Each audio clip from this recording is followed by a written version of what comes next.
I made one mistake. I trusted her. I told her everything. My childhood.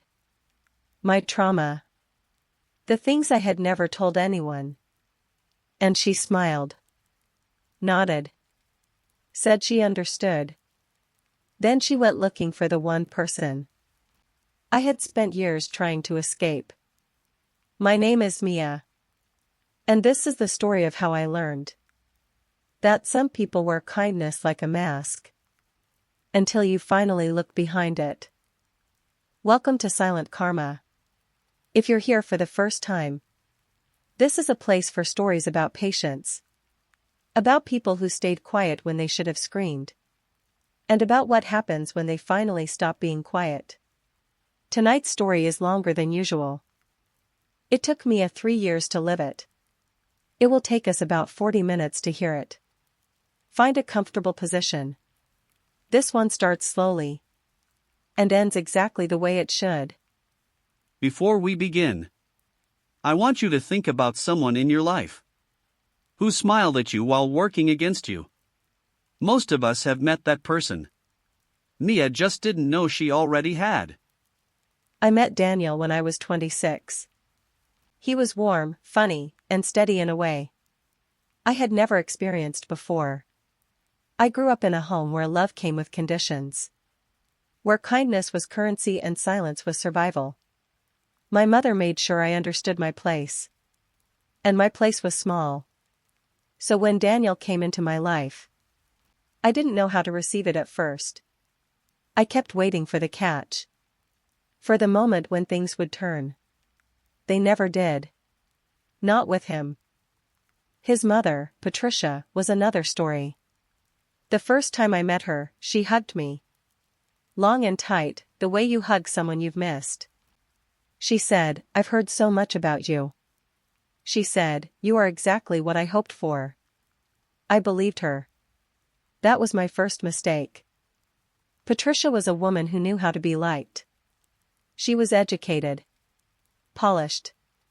She worked in education. Had a background in psychology. And could read a room the way a chess player reads a board. She always said the right things. Always at the right time. In front of the right people. It took me a long time to understand that there's a difference between someone who is kind and someone who is skilled at appearing kind. When Daniel and I got engaged, I decided to do something I had never done before. I decided to be honest. I wrote Patricia an email. 3 pages. Single-spaced. I told her about my childhood. About the years I spent walking on eggshells in my own home. About my mother, the version of my mother that the outside world never saw. I told her about the nights I cried in my room and learned to make no sound. About the way my mother could smile at neighbors and then walk through the front door and become someone else entirely. I told Patricia because I wanted her to understand why certain things triggered me. Why I sometimes went quiet without warning. Why I needed patience in ways other people might not. She responded within an hour. "Thank you for sharing this with me," she wrote. "I want you to know that you are safe with our family. I will always respect your boundaries. You never have to worry about that here." I read those words 4 times. I cried a little. I saved the email. Not because I was suspicious, but because something in me, the part that had learned to survive, whispered, "Save everything." She saved the email. Remember that. It matters later. The first few months were fine. Patricia was warm, attentive, present. She remembered my coffee order. She asked about my work. She seemed genuinely interested in who I was. But somewhere around month 4, things began to shift. It started small. A comment about how I dressed. "That's an interesting choice for a family dinner," said with a smile. Always with a smile. Then a comment about my cooking. "Oh, Daniel mentioned you don't really cook much." "That's okay. Some people just aren't domestically inclined. Then a comment about my background. We were talking about property values in different neighborhoods. She said, and I remember this exactly. I just think people from certain environments bring down the quality of a community, you know?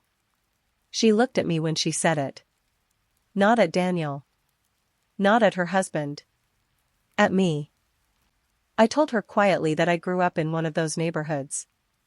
She said, "Oh, I didn't mean you specifically." Then she changed the subject. No apology. No pause.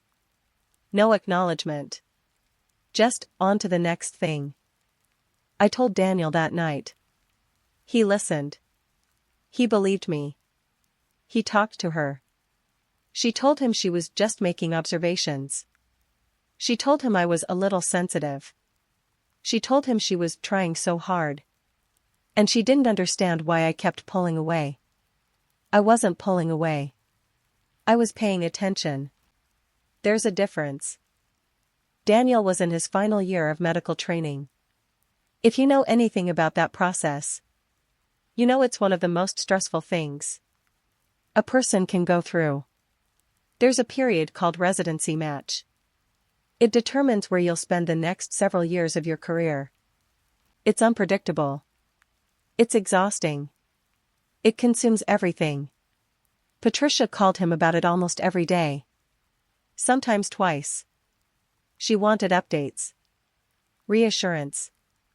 She wanted to know which hospitals. Which cities. How close to home. What the rankings looked like. Daniel handled it quietly for weeks. Then one evening he came home and sat at the kitchen table. And just stopped. His hands were shaking. His breathing was wrong. I knew what was happening before he said a word. I had grown up watching someone be ground down slowly. I recognized it immediately. I held him until it passed. Then I asked him, very calmly, if I could make one request. Just one. I asked that the topic of match be set aside until he felt stable enough to talk about it. Not forever. Just for now. He agreed immediately. He called his mother and explained. She said she understood. 3 days later, her husband called Daniel to ask about match. Patricia was sitting next to him during the call. She had found a way around the boundary, without technically crossing it herself. I added that to the folder I had started keeping. I called it, just in case. My mother and I had no contact. I had blocked her on every platform. Every account. Every number I knew of. It had taken me years to build that wall. Years of therapy. Years of slowly learning. That distance from certain people isn't cruelty. It's survival. I had never told Patricia my mother's name. Not once. Not directly. I had only referred to her as my mother. In the email I'd written, the one about my past. The one where I'd been honest. The one where I thought I was building trust. One afternoon, a mutual friend sent me a screenshot. Patricia had sent my mother a friend request. I read that sentence 3 times. Then I put my phone face down on the table. Then I sat very still for a long time. She had gone looking for her. My mother is not easy to find if you don't know her name. Patricia had to have searched deliberately. She had to have gone through my accounts. Or Daniel's, or someone else's. Piecing together information I had trusted her with. And using it to find the one person I had specifically tried to protect myself from. I thought about the email I had written. The 3 pages. Single-spaced. The things I had never told anyone. She had taken that information. And she had used it. Not to understand me. Not to support me. But to find ammunition. I opened my laptop. I opened the folder I called, just in case. And I started adding to it. Here's what I want you to understand about Mia. She didn't react. She didn't confront. She documented. because she had learned something growing up that most people never have to learn. When someone shows you who they are, believe them and prepare accordingly. My mother called Daniel 2 days later. I don't know exactly what she said. Daniel told me only parts of it. He was pale when he came to find me. She had told him I was unstable, that I had a history of lying, that I had manipulated her for years, that he should be careful, that she was only telling him because she cared. She called me a manipulative woman. Her exact words, according to Daniel. He told me all of this. And then he said something that I will never forget. He said, I told her I knew everything she was saying was false. I told her that I had been there.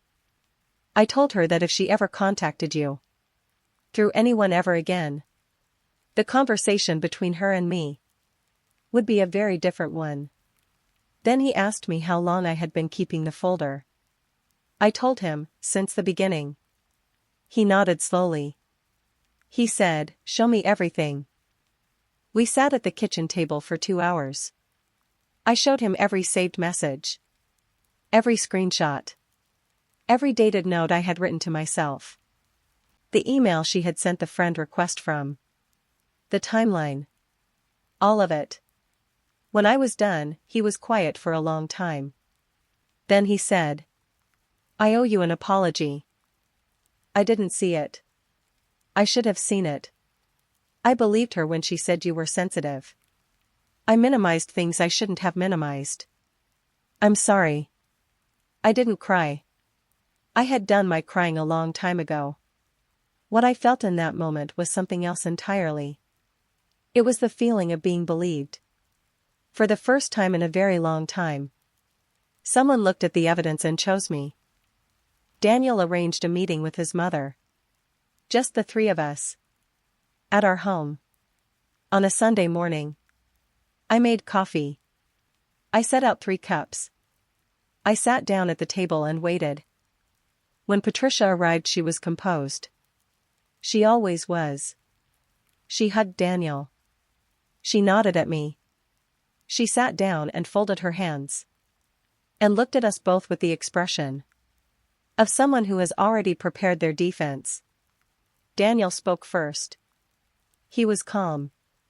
He was clear. He laid out everything. The comments. The boundary violations. The call through her husband. And then, the friend request. Patricia's expression didn't change at first. Then she said, I was just trying to understand Mia better. Daniel asked her how contacting someone Mia had specifically described as abusive was a way of understanding Mia better. She said, I wanted a different perspective. I opened my laptop. I turned it toward her. I showed her the email I had written 18 months ago. The 3 pages. Single-spaced. I highlighted the paragraph where I had described my mother. Word for word. I said, you had all the perspective you needed. You had it from me. In my own words. On the day I trusted you with them. The room was very quiet. She tried several more things. She said she was sorry if I had been hurt.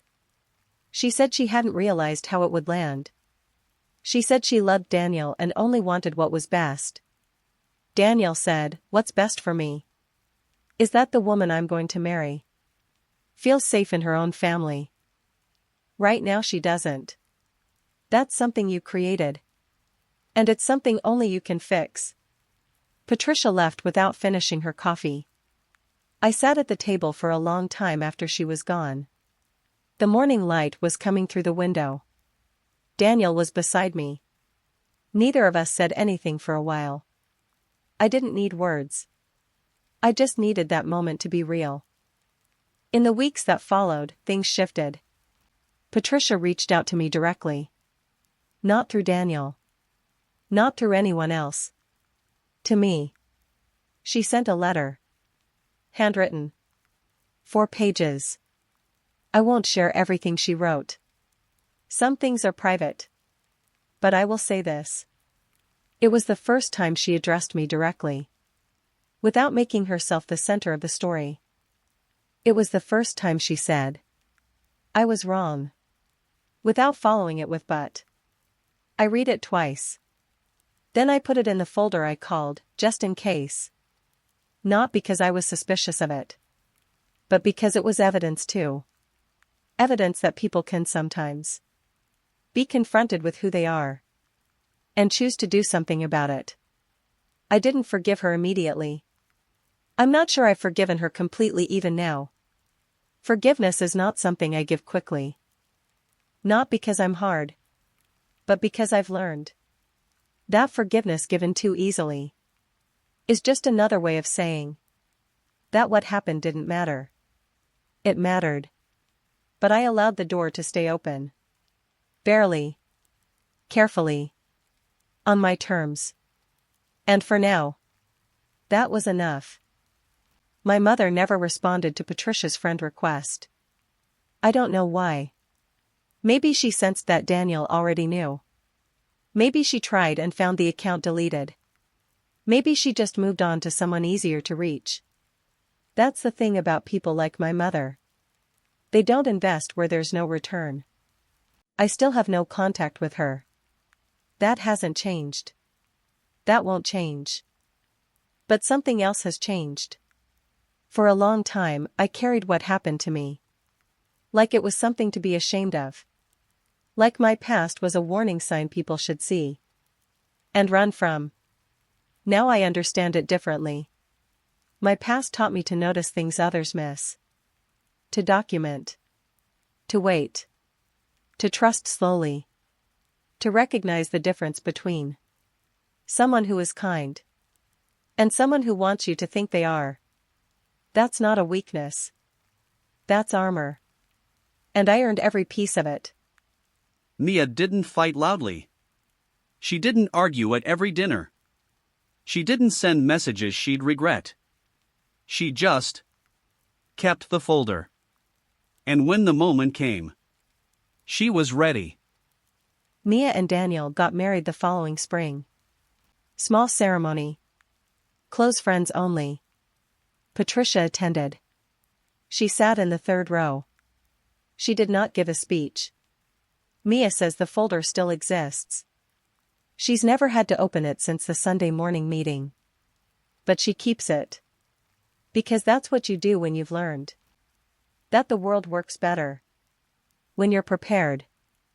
If these stories help you rest, if they remind you that patience is not passivity, and that silence, used well, is one of the most powerful things a person can carry. Subscribe. Turn on notifications. A new story arrives every day. This is Silent Karma. Good night.